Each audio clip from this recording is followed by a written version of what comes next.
الحمد لله نحمده ونستعينه ونستغفره ونؤمن به ونتوكل عليه ونعوذ بالله من شرور أنفسنا ومن سيئات أعمالنا من يهده الله فلا مضل له ومن يضلله فلا هادي له وأشهد أن لا إله إلا الله وحده لا شريك له وأشهد أن محمدًا عبده ورسوله أرسله بالحق بشيرًا ونذيرًا أما بعد فإن أحسن الحديث كتاب الله وخير الهدي هدي محمد صلى الله عليه وسلم وشر الأمور محدثاتها وكل محدثة بدعة وكل بدعة ضلالة وكل ضلالة في النار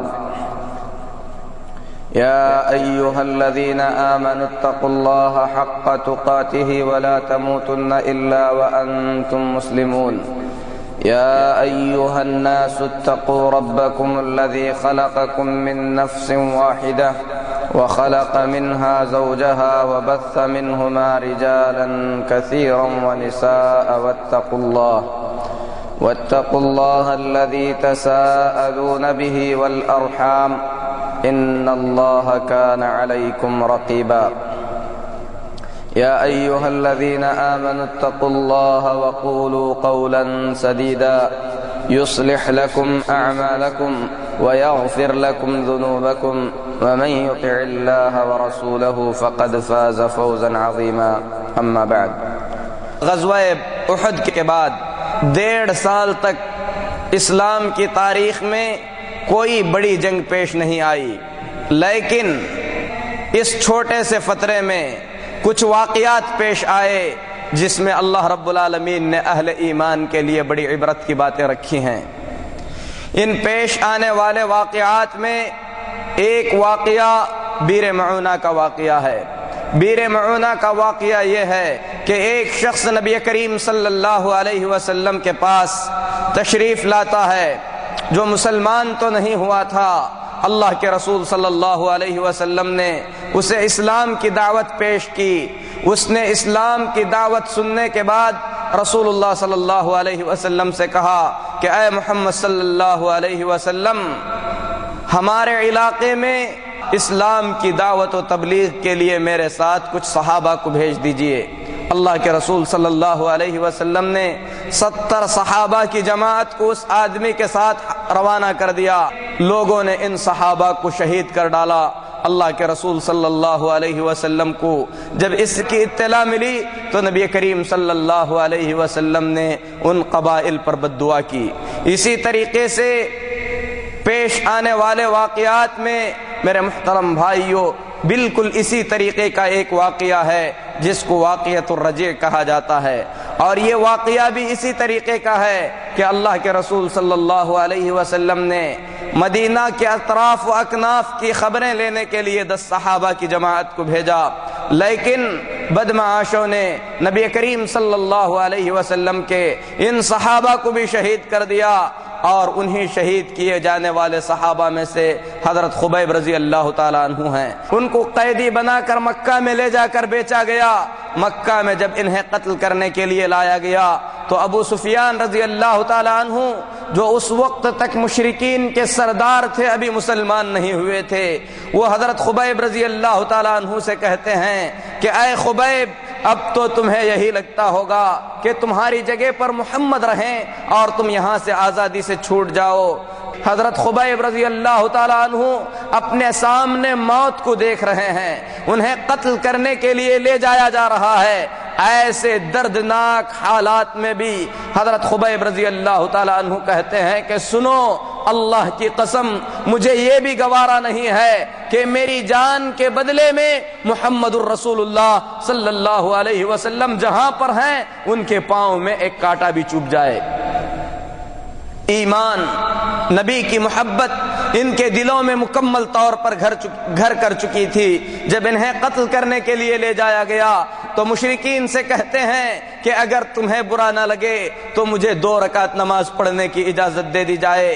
انہیں اجازت دی جاتی ہے، 2 رکعت نماز ادا کرتے ہیں۔ نماز ادا کرنے کے بعد مشرکین کی طرف پلٹتے ہیں، کہتے ہیں کہ اے لوگو، اگر مجھے اس بات کا خوف نہ ہوتا کہ تم کہو کہ اس نے موت کے ڈر سے نماز لمبی کر دی تو میں اپنی نماز کو ضرور لمبی کر دیا ہوتا، لیکن میں نے مختصر طور پر نماز پڑھی ہے۔ پھر اس کے بعد کچھ اشعار کہتے ہیں کہ مجھے اللہ کی راہ میں جب مارا جا رہا ہے تو ایسی صورت میں کس طرف بھی لٹا کر مارا جائے، مجھے مرنے میں کوئی ڈر نہیں ہے۔ مدینے کے اطراف و اکناف میں یہود کے مختلف قبیلے بستے تھے۔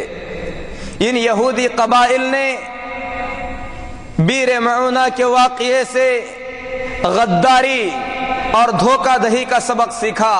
اللہ کے رسول صلی اللہ علیہ وسلم کو انہوں نے اپنے پاس بلا بھیجا کہ ان کا کوئی معاملہ ہے جسے طے کیا جائے۔ جب اللہ کے رسول صلی اللہ علیہ وسلم وہاں پر پہنچے تو تاریخی روایات شہادت دیتی ہیں کہ ہر یہودی اپنے ساتھ خنجر لے کر آیا تھا۔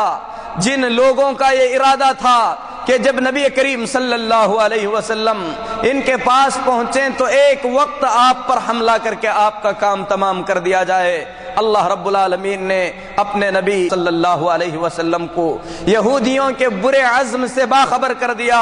اللہ کے رسول صلی اللہ علیہ وسلم کی اللہ رب العالمین نے حفاظت کی۔ اس طریقے سے نبی کریم صلی اللہ علیہ وسلم اللہ رب العالمین کی حفاظت سے بچ گئے۔ میرے محترم بھائیوں، یہود وہ بدبخت قوم ہے جنہوں نے اللہ کے بہت سارے انبیاء کو قتل کیا ہے۔ ان یہودیوں نے میرے اور آپ کے نبی بلکہ ساری کائنات کے امام محمد الرسول اللہ صلی اللہ علیہ وسلم کو کئی مرتبہ جان سے مار ڈالنے کی کوششیں کی، لیکن اللہ رب العالمین نے اپنے نبی محمد الرسول اللہ صلی اللہ علیہ وسلم سے یہ وعدہ فرما دیا، بلغ ما انزل الیک من ربک، جو کچھ آپ کی رب کی طرف سے آپ پر اتارا گیا ہے آپ اس کو پیش کیجئے، واللہ یعصمک من الناس، لوگوں سے حفاظت کرنے کی ذمہ داری اللہ کی ہے۔ تو اللہ تبارک و تعالی نے اپنے نبی محمد صلی اللہ علیہ وسلم کی ہر وقت حفاظت فرمائی۔ جب بھی یہودیوں نے آپ کو نقصان پہنچانے کی کوشش کی، اللہ تبارک و تعالی نے نبی کریم صلی اللہ علیہ وسلم کو باخبر فرما دیا۔ اسی طریقے سے اللہ کے رسول صلی اللہ علیہ وسلم ایک اور قضیے کے سلسلے میں یہودیوں کے پاس پہنچے تو یہودیوں نے دوبارہ نبی کریم صلی اللہ علیہ وسلم کو جان سے مارنے کی کوشش کی۔ کچھ آدمیوں کو تیار کیا کہ آپ کو اس دیوار کے نیچے بٹھایا جائے گا، آپ کے اوپر چکی کے پاٹ کو ڈال دیا جائے اور آپ کا کام تمام کر دیا جائے۔ جبریل امین نے آ کر نبی کریم صلی اللہ علیہ وسلم کو اطلاع دی کہ اے محمد صلی اللہ علیہ وسلم، یہودیوں کے ارادے اچھے نہیں ہیں۔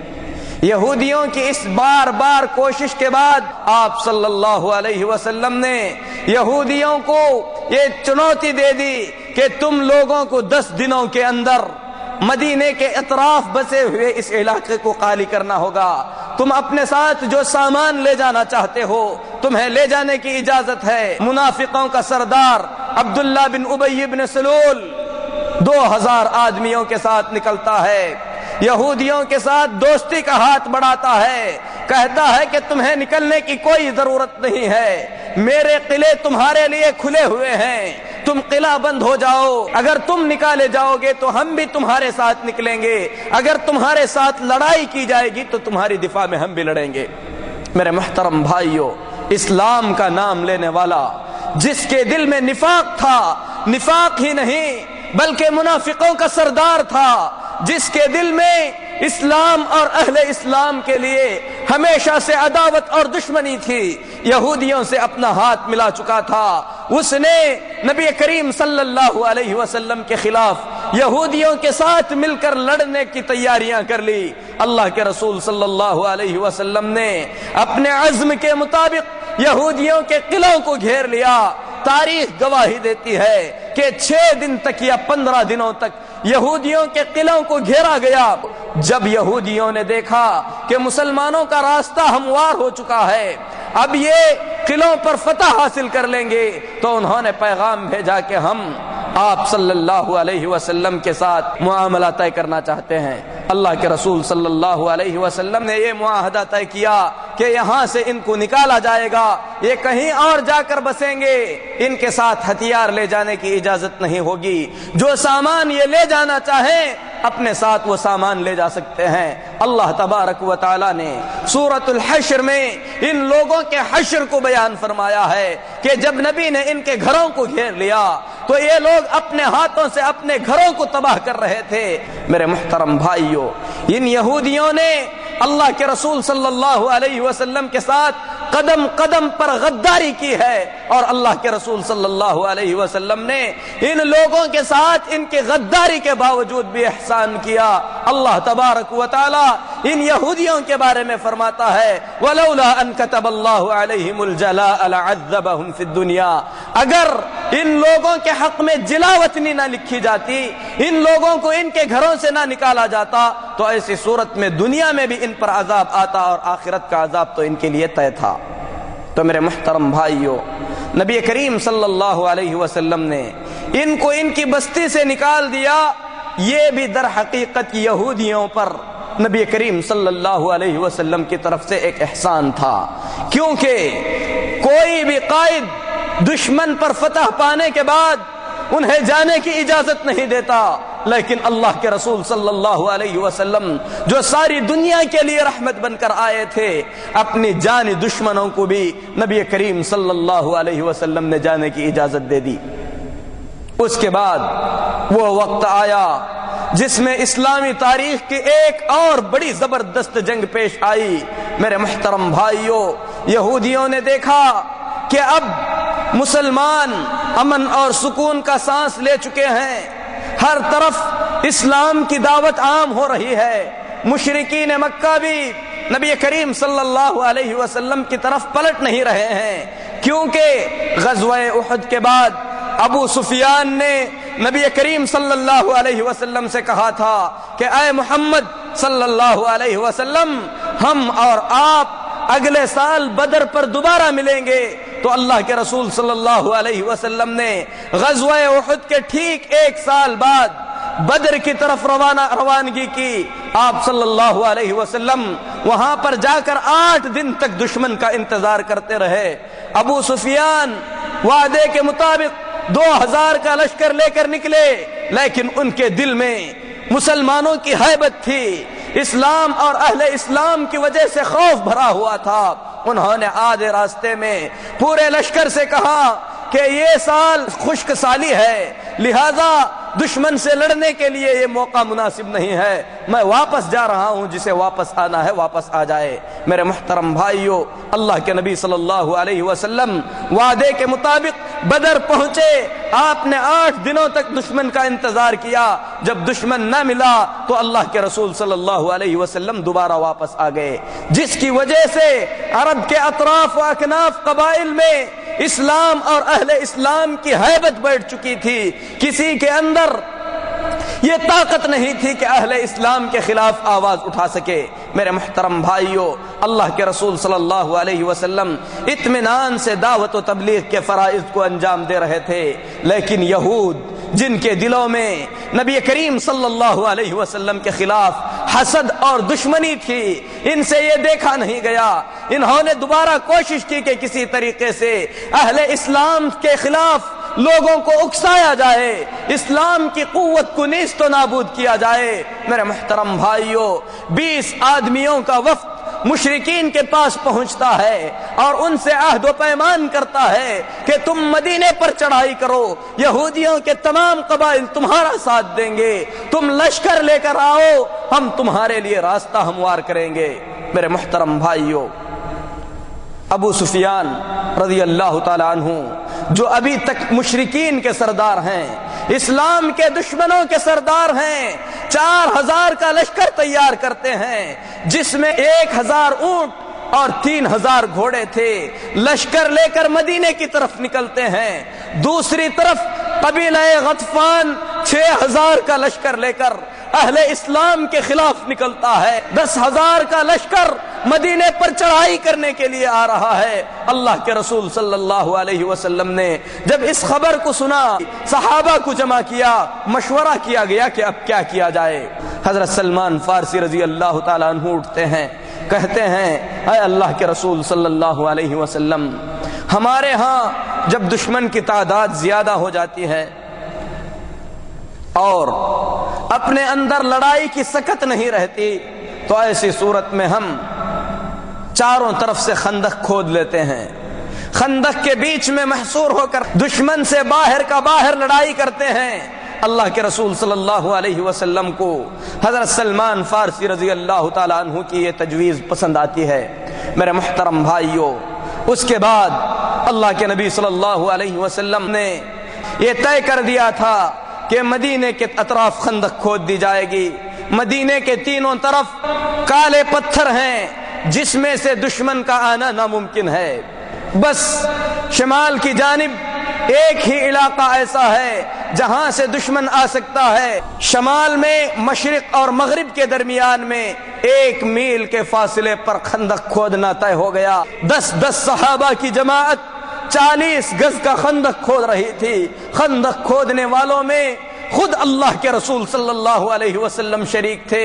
اپنے مبارک کندھوں پر مٹی اٹھا رہے تھے اور یہ بات آپ کی زبان پر تھی کہ اے اللہ, دشمنوں نے ہم پر لڑائی کا ارادہ کر لیا ہے, تیری مدد کے علاوہ کامیابی نہیں ہو سکتی.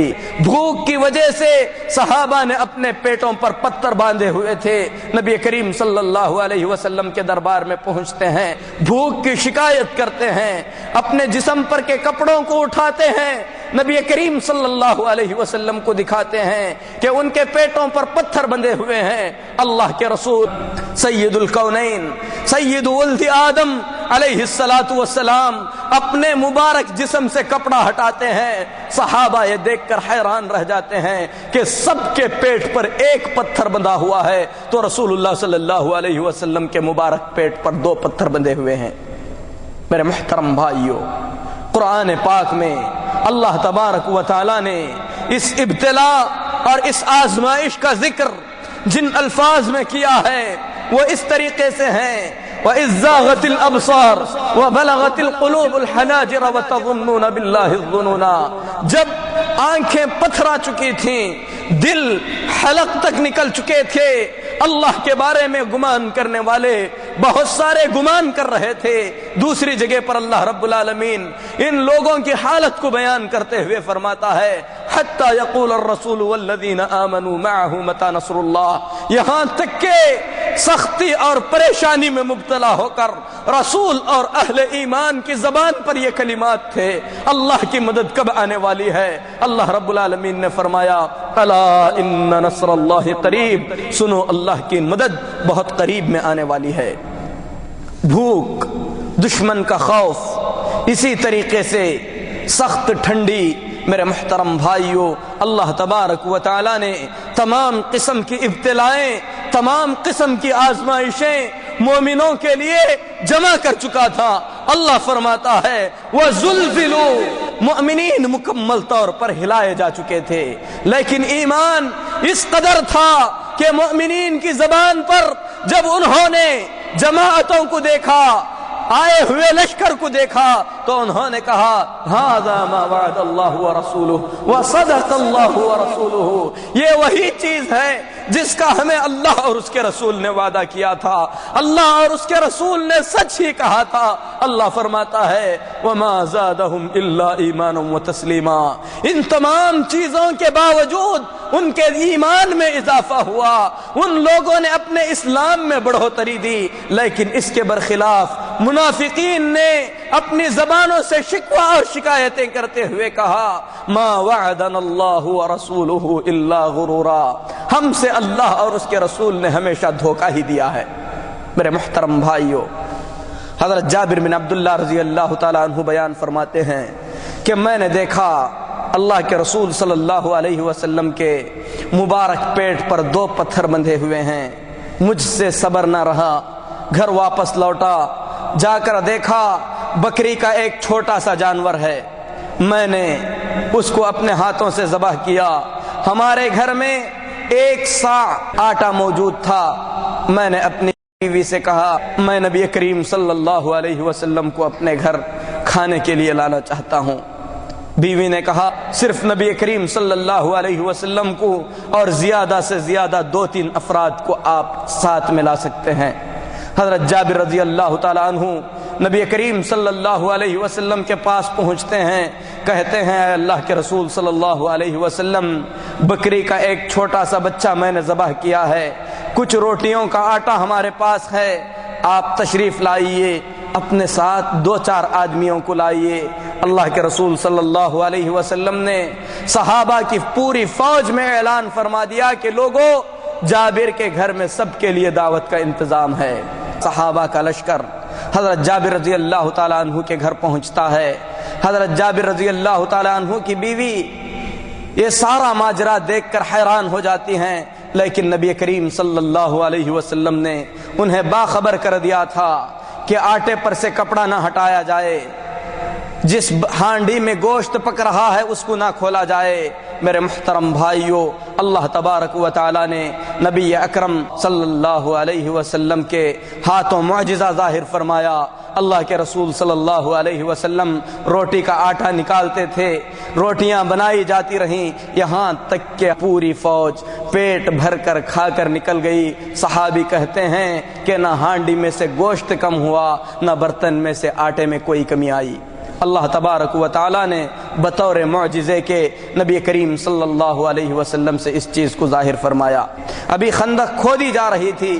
میرے محترم بھائیوں، صحابہ کرام رضوان اللہ علیہم اجمعین نے خندق کھودنے میں بڑی پریشانیاں محسوس کی ہیں۔ حضرت جابر رضی اللہ تعالیٰ عنہ کے حصے میں جو زمین آئی تھی اس میں ایک بڑی چٹان آ گئی، پریشان ہو گئے کہ اس چٹان کو کس طریقے سے توڑا جائے۔ نبی کریم صلی اللہ علیہ وسلم کے پاس پہنچتے ہیں۔ اللہ کے رسول صلی اللہ علیہ وسلم اپنے مبارک ہاتھوں میں پھاوڑا لیے ہوئے چٹان پر مارتے ہیں، چٹان ریزہ ریزہ ہو جاتی ہے۔ اسی طریقے سے ایک دوسری چٹان خندق کے درمیان میں آڑے آتی ہے۔ اللہ کے رسول صلی اللہ علیہ وسلم کو اطلاع دی جاتی ہے۔ نبی کریم صلی اللہ علیہ وسلم اپنے ہاتھ میں کدال لیے ہوئے اترتے ہیں، چٹان پر ایک مار مارتے ہیں جس سے چنگاریاں نکلتی ہیں۔ اللہ کے رسول صلی اللہ علیہ وسلم فرماتے ہیں اللہ اکبر، ملک شام فتح ہوگا۔ میں یہاں سے شام کے سرخ محلوں کو دیکھ رہا ہوں۔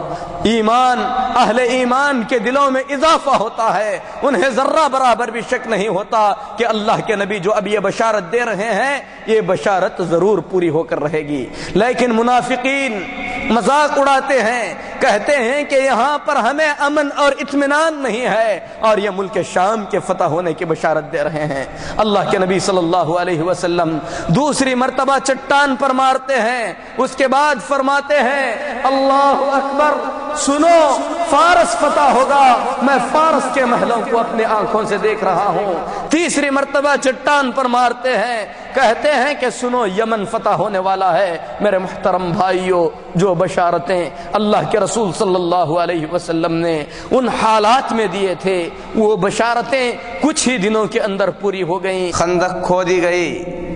میرے محترم بھائیوں، مشرکین کا لشکر چاروں طرف سے امڑ آیا۔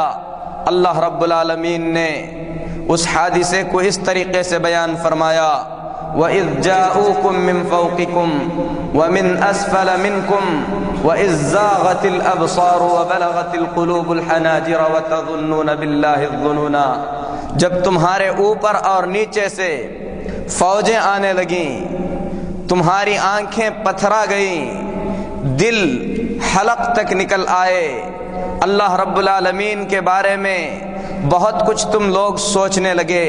میرے محترم بھائیوں، لیکن اہل ایمان کے ایمان میں ان فوجوں کو دیکھ کر اضافہ ہی ہوا۔ اللہ تبارک و تعالی نے اس کا ذکر بھی فرمایا فَلَمَّا رَأَى الْمُؤْمِنُونَ الْأَحْزَابَ قَالُوا هَذَا مَا وَعَدَنَا اللَّهُ وَرَسُولُهُ وَصَدَقَ اللَّهُ وَرَسُولُهُ وَمَا زَادَهُمْ إِلَّا إِيمَانًا وَتَسْلِيمًا۔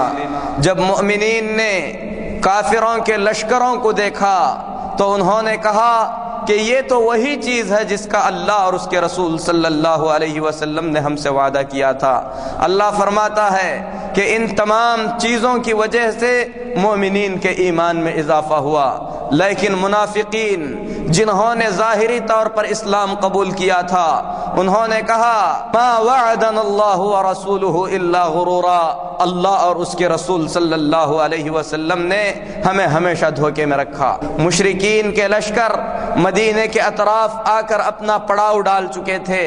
ایسے سنگین حالات میں اللہ تبارک و تعالی نے مؤمنین کی آزمائش کو اور کٹھن کر دیا۔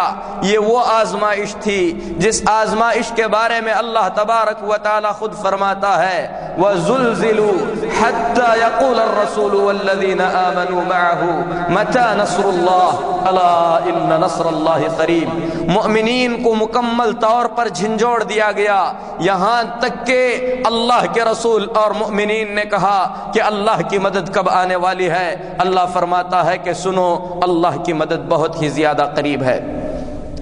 قرآن مجید کی ان تعبیرات سے اندازہ لگایا جا سکتا ہے کہ اس وقت مسلمانوں کی حالت کیا رہی ہوگی۔ 10,000 کا لشکر مدینے کے اطراف اپنا پڑاؤ ڈال چکا ہے، جو کسی بھی وقت مسلمانوں کو ختم کرنا چاہتا ہے، اور دوسری طرف سے سخت ٹھنڈی کا موسم ہے، بھوک کی پریشانی ہے، ہر طرف سے آزمائشیں ہیں۔ اللہ کے رسول صلی اللہ علیہ وسلم اور صحابہ کرام رضوان اللہ علیہم اجمعین کی زبانوں پر بس یہی کلمات تھے، اللہم استر عوراتنا وآمن روعاتنا، اے اللہ تو ہمارے عزتوں کی حفاظت فرما، اے اللہ تو ہمارے جذبات کو ہمارے قابو میں رکھ۔ اسی طریقے سے اللہ کے رسول صلی اللہ علیہ وسلم نے دعا کرتے ہوئے فرمایا اللہم منزل الکتاب، اے اللہ جس نے کتاب کو نازل فرمایا ہے، حازم الاحزاب، اے اللہ ان آئی ہوئی جماعتوں کو شکست دے دے۔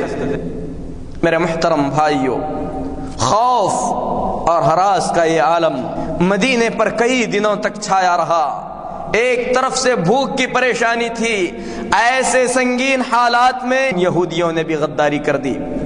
ہم سب جانتے ہیں کہ نبی کریم صلی اللہ علیہ وسلم جس وقت مدینہ طیبہ تشریف لائے تھے، اس وقت اللہ کے رسول صلی اللہ علیہ وسلم نے آس پاس بسنے والے تمام قبائل سے آپ صلی اللہ علیہ وسلم نے یہ معاہدہ طے کیا تھا کہ مدینہ سب کا ہے، سب کو اپنے مذہب پر رہ کر عبادتیں کرنے کی اجازت دی جائے گی، لیکن مدینے کی طرف اگر کوئی اپنا برا قدم اٹھائے گا تو سب کے سب مل کر مدینے کی طرف سے دفاع کریں گے۔ لیکن ایسے حالات میں جب دشمن مدینے کو گھیر چکا ہے، یہودیوں نے اپنی غداری کا اظہار کیا۔ اللہ کے رسول صلی اللہ علیہ وسلم کو جب یہ اطلاع پہنچی تو اللہ کے نبی صلی اللہ علیہ وسلم کی پریشانی اور بڑھ گئی، لیکن آپ صلی اللہ علیہ وسلم کو اپنے رب پر کامل یقین تھا کہ اللہ تبارک و تعالی ضرور اس دین کو کامیاب فرما کر رہے گا۔ میرے محترم بھائیو، یہ یہود وہ غدار قوم ہے جنہوں نے اللہ کے نبی صلی اللہ علیہ وسلم کے ساتھ ہمیشہ مشکل اوقات میں انہوں نے غداری کی ہے۔ میرے محترم بھائیو، ہمیں چاہیے کہ ہم ان یہود اور نصارہ کی روش سے اپنے آپ کو بچائیں، یہ جان لیں کہ یہ ہمارے اور ہمارے دین کے اور ہمارے نبی اور ہماری کتاب کے دشمن ہیں۔ اللہ تبارک و تعالی نے قرآن مجید کے اندر کھلے الفاظ میں ان کی دشمنی کو ظاہر فرمایا ہے۔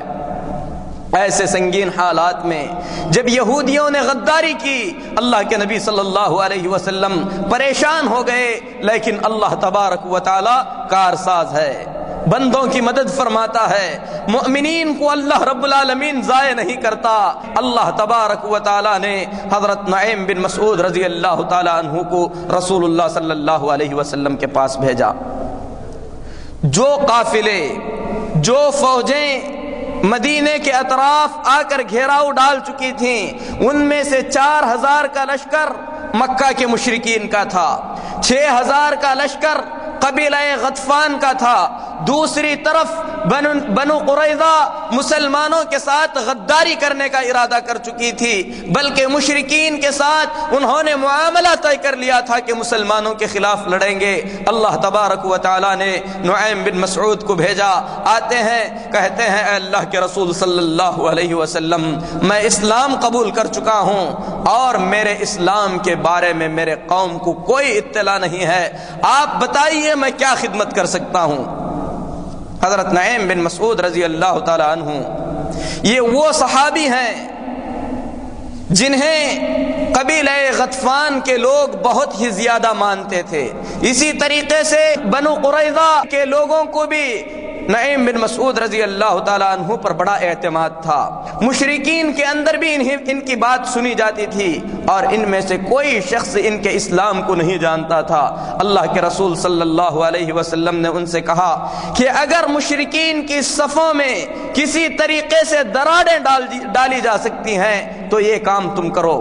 نعیم بن مسعود رضی اللہ تعالیٰ عنہ کو اللہ تبارک و تعالیٰ نے یہ بات سمجھا دیا کہ ان کے صفوں کو کس طریقے سے ہلایا جائے۔ سیدھے بنو قریظہ کے پاس جاتے ہیں، جب بنو قریظہ کی چوکھٹ پر پہنچتے ہیں ان کا استقبال کیا جاتا ہے، پھر اس کے بعد انہیں بڑی عزت سے بٹھایا جاتا ہے۔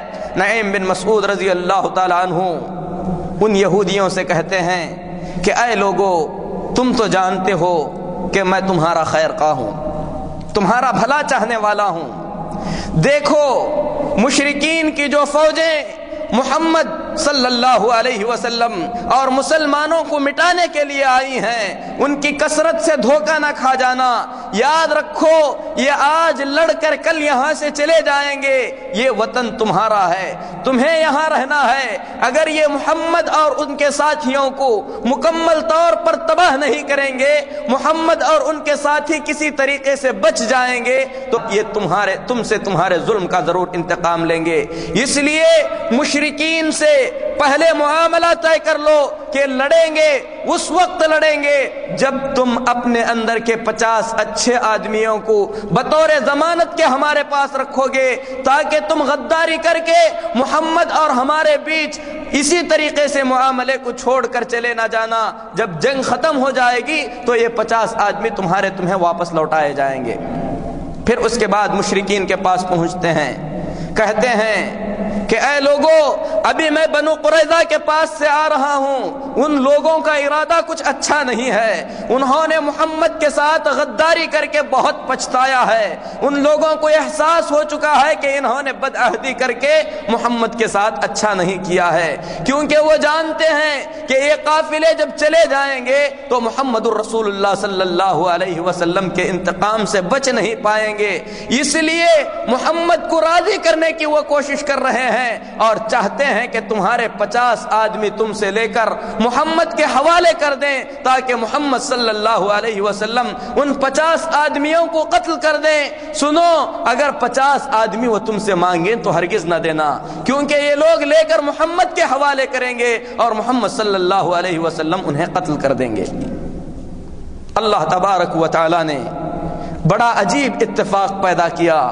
دوسرا دن ہفتے کا دن تھا، ابو سفیان جو مشرکین مکہ کے سردار تھے یہودیوں کو لڑائی کی دعوت دیتے ہیں، تو یہود کہتے ہیں کہ آج ہفتے کا دن ہے، ہفتے کے دن ہم لڑائی نہیں کرتے ہیں، اور رہی بات لڑائی کی، محمد سے اس وقت تک نہیں لڑیں گے جب تک کہ تم اپنے 50 اچھے آدمیوں کو ہمارے حوالے نہیں کر دو، تاکہ تم لڑائی کو چھوڑ کر چلے نہ جاؤ اور محمد صلی اللہ علیہ وسلم ہمیں نقصان نہ پہنچائیں۔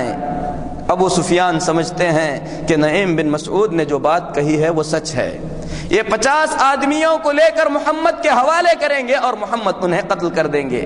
اس طریقے سے اللہ تبارک و تعالی مشرکین کی صفوں میں دراڑ ڈال دیتا ہے۔ میرے محترم بھائیوں، معاملہ کچھ ٹھنڈا ہوتا ہے، اس کے بعد اللہ کے رسول صلی اللہ علیہ وسلم اللہ تبارک و تعالی سے بار بار دعا کرتے ہیں۔ خندق کی حفاظت انتہائی ضروری تھی، ایک لمحے کے لیے بھی اگر خندق کے اطراف سے مسلمان ہٹ جاتے تو کسی کسی بھی وقت مشرکین کا لشکر خندق پھلانگ کر واپس آ سکتا تھا، اس لیے مسلمانوں کو لمحہ لمحہ خندق کی حفاظت کرنی ہوتی تھی۔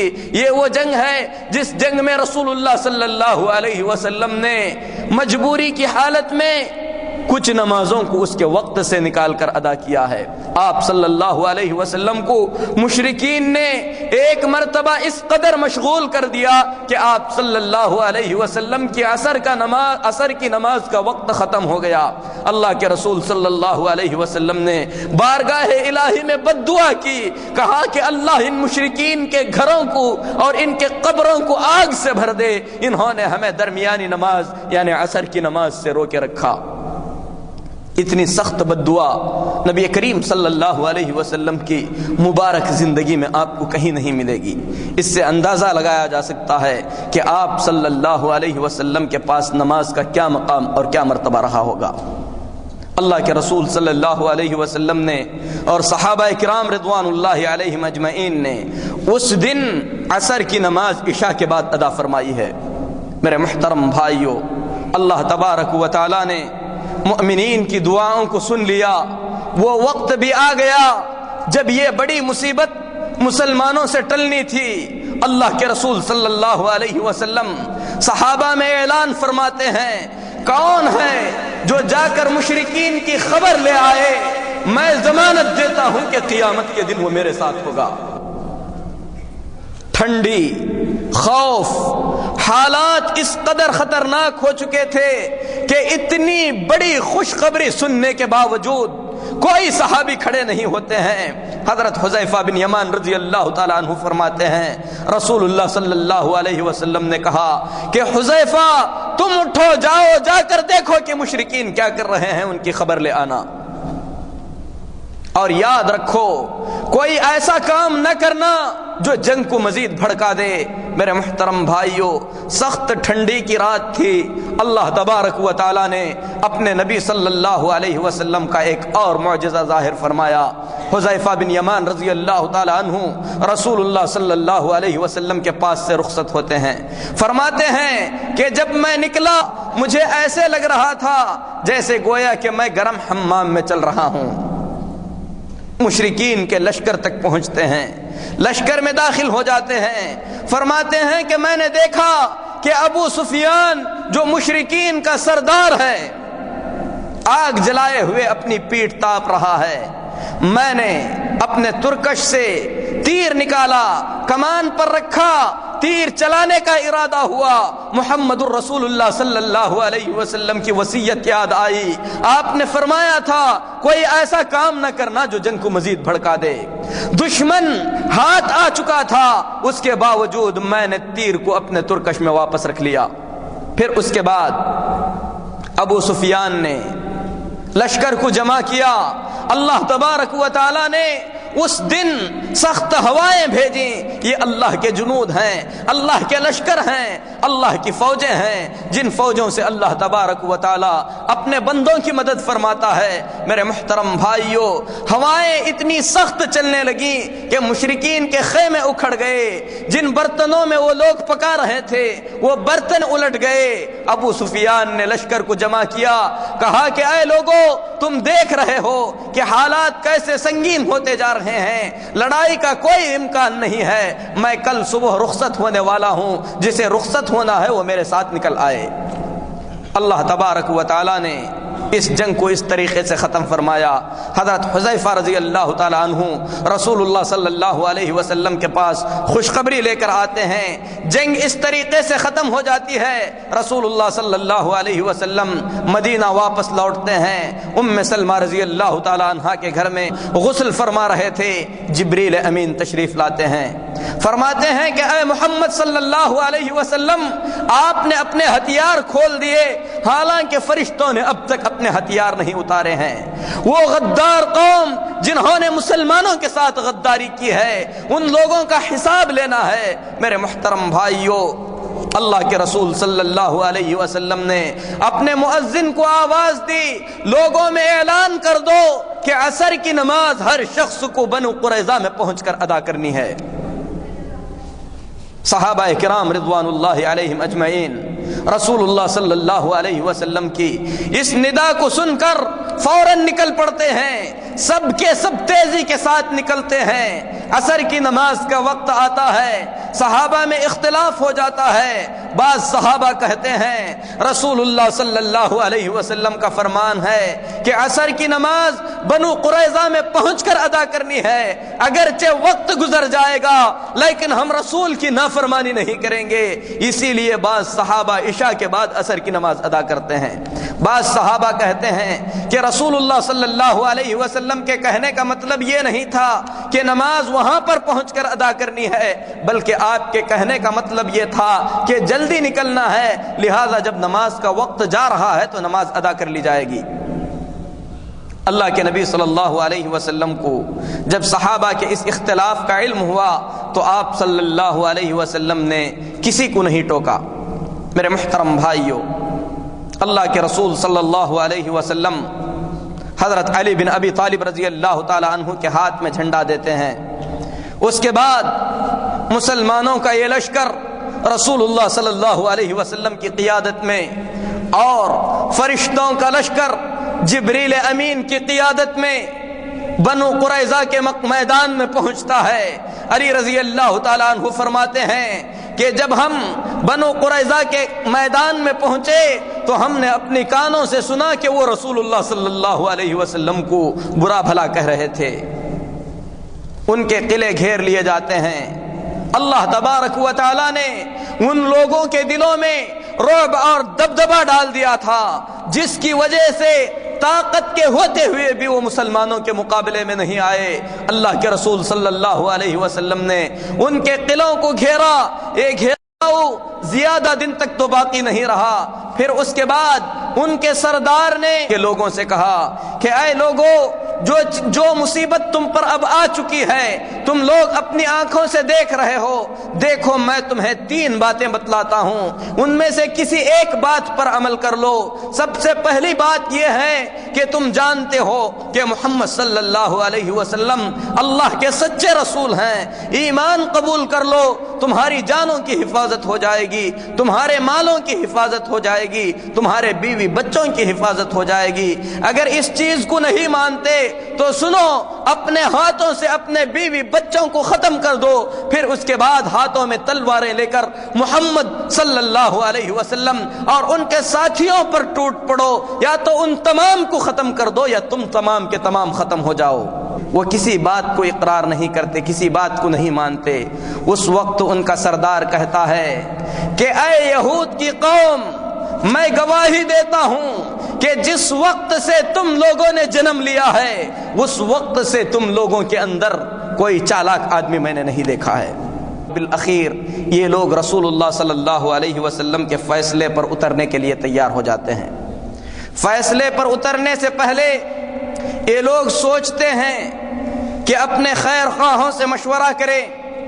ابو لبابہ رضی اللہ تعالیٰ عنہ سے مشورہ طلب کرتے ہیں کہ ہم محمد صلی اللہ علیہ وسلم کے فیصلے پر اترنا چاہتے ہیں، آپ کا کیا خیال ہے؟ ابو لبابہ رضی اللہ تعالی عنہ جو جاہلیت میں ان لوگوں کے دوست رہ چکے تھے، ان سے کہتے ہیں کہ اترو تو بہتر ہے، لیکن سنو ان کا فیصلہ تمہارے حق میں قتل ہوگا۔ پھر انہیں احساس ہوتا ہے کہ گویا انہوں نے اللہ اور اس کے رسول صلی اللہ علیہ وسلم کے ساتھ خیانت کی ہے، کیونکہ انہوں نے رسول اللہ صلی اللہ علیہ وسلم کے فیصلے کے بارے میں بتلا دیا۔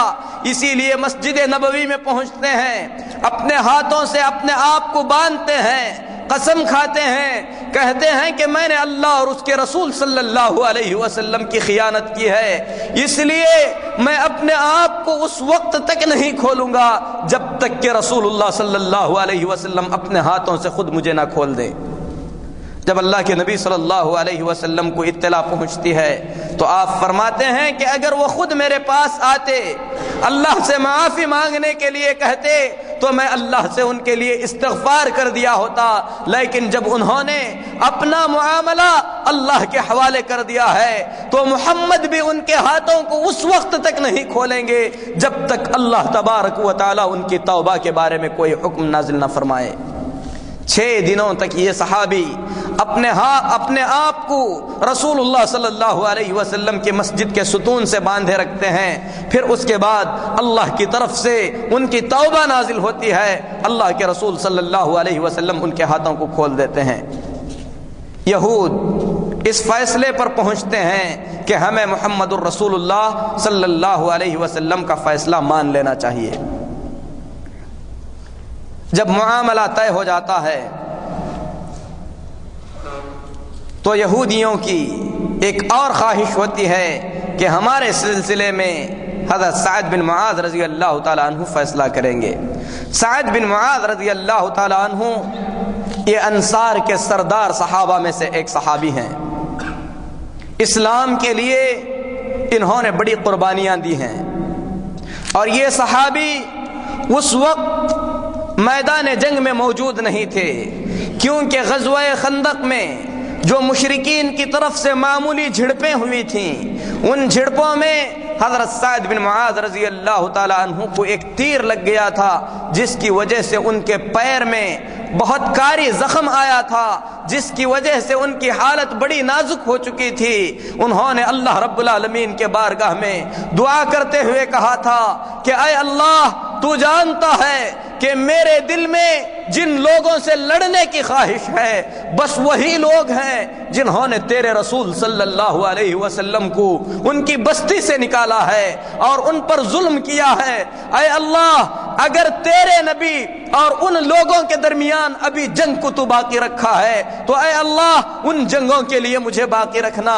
اگر بات یہ طے ہو چکی ہے کہ تیرے رسول اور مشرکین مکہ کے درمیان جنگیں ختم ہو چکی ہیں تو اے اللہ اسی زخم کی وجہ سے تو مجھے موت عطا فرمانا، اور ساتھ ہی ساتھ یہ بھی دعا کرتے ہیں کہ اے اللہ تو مجھے اس وقت تک موت نہ دے جب تک کہ بنو قریظہ کے انجام کو میں اپنی آنکھوں سے نہ دیکھوں۔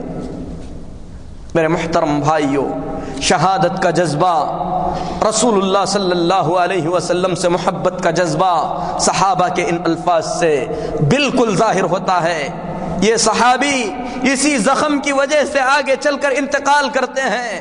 اللہ کے نبی صلی اللہ علیہ وسلم جب انہیں دفنانے کے لیے پہنچتے ہیں تو اللہ کے نبی صلی اللہ علیہ وسلم سب سے پہلے اللہ کی تکبیر بیان کرتے ہیں، پھر اس کے بعد سبحان اللہ کہتے ہیں۔ صحابہ نے اس کی وجہ پوچھی تو آپ صلی اللہ علیہ وسلم نے فرمایا کہ جب انہیں قبر میں رکھا گیا تو قبر نے ان کو دبایا، پھر اس کے بعد میں نے اللہ اکبر کہا، اللہ تبارک و تعالی نے ان کی قبر کو وسیع کر دیا تو میں نے سبحان اللہ کہا۔ یہ وہ صحابی ہیں جن کی منقبت میں رسول اللہ صلی اللہ علیہ وسلم نے فرمایا سعد بن معاذ کی موت کی خوشی پر اللہ کا عرش حرکت میں آ گیا تھا۔ میرے محترم بھائیوں، سعد بن معاذ رضی اللہ تعالی عنہ کے فیصلے پر یہود راضی ہو جاتے ہیں۔ حضرت سعد رضی اللہ تعالی عنہ گدھے پر سوار ہو کر ان لوگوں کے حق میں فیصلہ کرنے کے لیے آتے ہیں۔ اوس اور خزرج کے لوگ چونکہ یہودیوں کے اطراف و اکناف بستے تھے، وہ چاہتے تھے کہ ان کے حق میں کوئی بہتر فیصلہ کیا جائے۔ سعد بن معاذ رضی اللہ تعالی عنہ سے کہتے ہیں کہ اے سعد، ان کے حق میں کچھ نرم فیصلہ کرنا۔ حضرت سعد رضی اللہ تعالیٰ عنہ سب سے پہلے پہنچتے ہیں، کہتے ہیں کہ میرا کیا ہوا فیصلہ اے یہود کی جماعت کیا تمہیں منظور ہوگا؟ جواب ملتا ہے کہ ہمیں تمہارا کیا ہوا فیصلہ منظور ہوگا۔ حضرت سعد رضی اللہ تعالیٰ عنہ فرماتے ہیں کہ میرا کیا ہوا فیصلہ کیا مسلمانوں کو بھی منظور ہوگا؟ جواب ملتا ہے کہ مسلمان بھی سعد کے کیے ہوئے فیصلے کو منظور کریں گے۔ اللہ کے نبی صلی اللہ علیہ وسلم کے چہرے کی جانب سے اپنا چہرہ پھیر لیتے ہیں، نبی کریم صلی اللہ علیہ وسلم کو چاہتے ہوئے فرماتے ہیں کہ میرا کیا ہوا فیصلہ کیا ان تمام کو منظور ہوگا جو یہاں پر حاضر ہیں؟ رسول اللہ صلی اللہ علیہ وسلم کے اجلال اکرام، آپ صلی اللہ علیہ وسلم کی جلالت کی وجہ سے رسول اللہ صلی اللہ علیہ وسلم کا نام اپنی زبان پر نہیں لا پاتے، کہتے ہیں کہ جو یہاں منظور ہیں، یعنی کیا میرا فیصلہ رسول اللہ صلی اللہ علیہ وسلم کو بھی منظور ہوگا؟ نبی کریم صلی اللہ علیہ وسلم فرماتے ہیں کہ سعد کا کیا ہوا فیصلہ محمد الرسول اللہ صلی اللہ علیہ وسلم بھی مانیں گے۔ اس کے بعد حضرت سعد رضی اللہ تعالیٰ عنہ فرماتے ہیں کہ لوگوں سنو، جو فیصلہ میں ان لوگوں کے حق میں کروں گا وہ خالص اللہ کی رضا کے لیے کروں گا۔ اس وقت مجھے کسی کی کوئی پرواہ نہیں ہے، میں ان لوگوں کے حق میں یہ فیصلہ کرتا ہوں کہ ان میں جو لڑائی کے قابل ہیں ان تمام کی گردنیں اڑائی جائیں، جو لوگ ان میں عورتیں اور بچے ہیں ان کو مسلمانوں کے غلام اور مسلمانوں کی لونڈیاں بنائی جائیں۔ اللہ کے رسول صلی اللہ علیہ وسلم فرماتے ہیں کہ اے سعد، تم نے ان کے حق میں وہی فیصلہ کیا ہے جو عرش والے نے ان کے حق میں فیصلہ کیا تھا۔ میرے محترم بھائیوں، ان غداروں کے حق میں اس کے علاوہ اور کیا فیصلہ کیا جا سکتا تھا، جنہوں نے ایسے سنگین حالات میں جب دشمن نے مسلمانوں کی بستی کو گھیر لیا ہے، مسلمانوں کے ساتھ غداری ہی نہیں کی تھی بلکہ دشمن کے ساتھ ہاتھ ملا کر مسلمانوں کو نیست و نابود کرنے کا فیصلہ کیا تھا، اللہ تبارک و تعالی نے ان لوگوں کا انجام جو دنیا میں لکھا تھا یہ در حقیقت اس انجام کے مستحق تھے۔ اللہ کے رسول صلی اللہ علیہ وسلم نے حکم جاری فرمایا کہ ان کی ازاروں کو کھولا جائے، ان کی شرمگاہوں کو دیکھا جائے، جس کی شرمگاہ پر بال اگے ہیں اس کو قتل کیا جائے، جس کی شرمگاہ پر بال نہیں اگے ہیں اس کو بچہ تسلیم کر چھوڑ دیا جائے۔ 700 اور 800 کے درمیان لڑائی کے قابل تھے، خندقیں کھودی گئیں، ان تمام کی گردنیں اڑائی گئیں۔ اس طریقے سے اللہ تبارک و تعالی نے رسول اللہ صلی اللہ علیہ وسلم کی بستی کو غداروں سے پاک کیا۔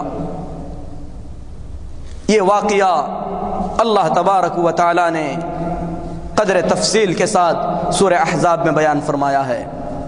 میرے محترم بھائیوں، اس جنگ کے بعد تاریخ اسلام میں جو اہم جنگ ہوئی وہ جنگ غزوہ بنی مصطلق کی جنگ ہے، جس کا ذکر انشاءاللہ اگلے خطبوں میں آئے گا، جس میں آپ دیکھیں گے کہ مسلمانوں کی صف میں ان یہودیوں کے بعد بھی بہت سارے خطرناک دشمن باقی رہ گئے تھے جن کا پردہ اللہ تبارک و تعالی نے فاش فرمایا۔